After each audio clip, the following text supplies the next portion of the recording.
Welcome to remix king channel. Hyderabad లో జరిగిన ఈ సంఘటన కలకలం రేపింది.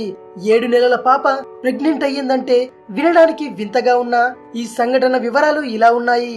7 నెలల పసికందు గుక్క తిప్పుకోకుండా ఏడుస్తుంటే తల్లిదండ్రులు ఆసుపత్రికి పరుగులు పెట్టారు.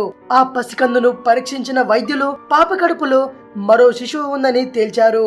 దీంతో వైద్యులు శస్త్రచికిత్స చేసి శిశువును బయటికి తీసి 7 నెలల పాపను ప్రాణాపాయం నుంచి తప్పించారు.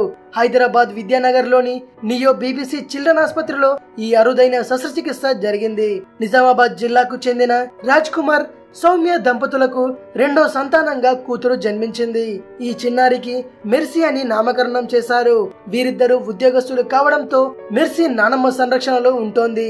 మెర్సీ కొద్ది రోజులుగా తీవ్ర అనారోగ్యానికి గురి కావడంతో పాటు ఆమె చాలా నలతతో ఉండడంతో ఆమెను స్థానిక పిల్లల ఆసుపత్రికి తీసుకెళ్లారు. పాపను పరీక్షించిన వైద్యులు కడుపులో గడ్డ ఉందని వెల్లడించారు. ఇక చేసేదేమీ లేక రాజ్ కుమార్ దంపతులు మెర్సీని బీబీసీ చిల్డ్రన్ హాస్పిటల్ కు తీసుకువచ్చారు. ఆసుపత్రిలో స్కానింగ్ తీయగా మెర్సీ కడుపులో మరో శిశువు ఉందని తేలింది. దీంతో డాక్టర్ నరేంద్ర కుమార్ ఆపరేషన్ చేసి మెర్సీ కడుపులో ఉన్న 100 గ్రాముల బరువున్న మరో శిశువును బయటకు తీశారు.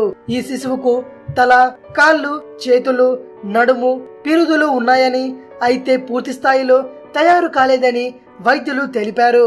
ప్రస్తుతం మెర్సీ కోలుకుంటోందని వైద్యులు తెలిపారు. ఇది విషయం. మరిన్ని ఇంట్రెస్టింగ్ వీడియోస్ కోసం రీమిక్స్ కింగ్ ఛానల్ ని సబ్స్క్రైబ్ చేయండి.